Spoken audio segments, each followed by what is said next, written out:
Wildfires, earthquakes, and storms, those are all some of the natural disasters we could see here in the Golden State.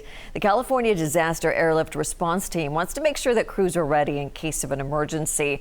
So today they are hosting their first ever statewide airlift training exercises at airports across our area, including here in Sacramento. Joining us live to talk about that is CalDART President Paul Marshall. Paul, thank you for joining us this morning.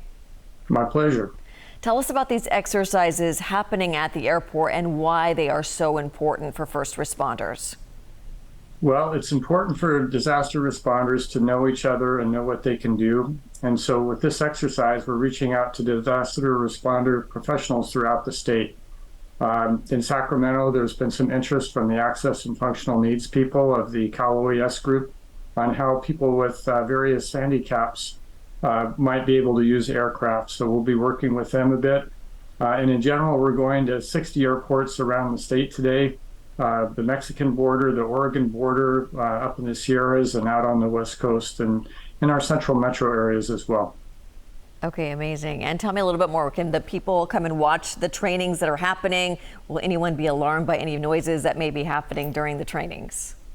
We're not really set up for public viewing of the training. Mostly it's disaster professionals receiving a virtual shipment of disaster supplies, getting to know who CalDART is, not so much a public display event.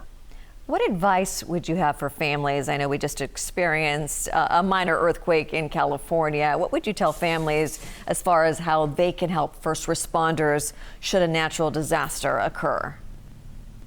Well, a big thing is to be prepared to support yourself. You know, they say you're on your own for the first 72 hours, the first 3 days. And you might have some extra food stocks in the house, be able to have drinking water in case the drinking water supply isn't available. And if you can join any community organizations such as CERT, the Community Emergency Response Teams, they organize to help neighborhoods and communities be safe in disaster. And oftentimes we think an earthquake can't happen here, but we just experienced a minor one here in California. And obviously wildfires are very common also in the summer months. So what can you tell families about that and taking it very seriously? Well, hopefully we don't ever have a big one, but a big one could occur, and you should have some reserve plans to be available. If your family's separated, how are you going to get together again? How are you going to feed yourself?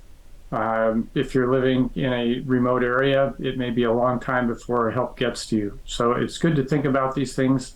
And there's some preparation materials on the web, videos you can watch and help you get ready for it.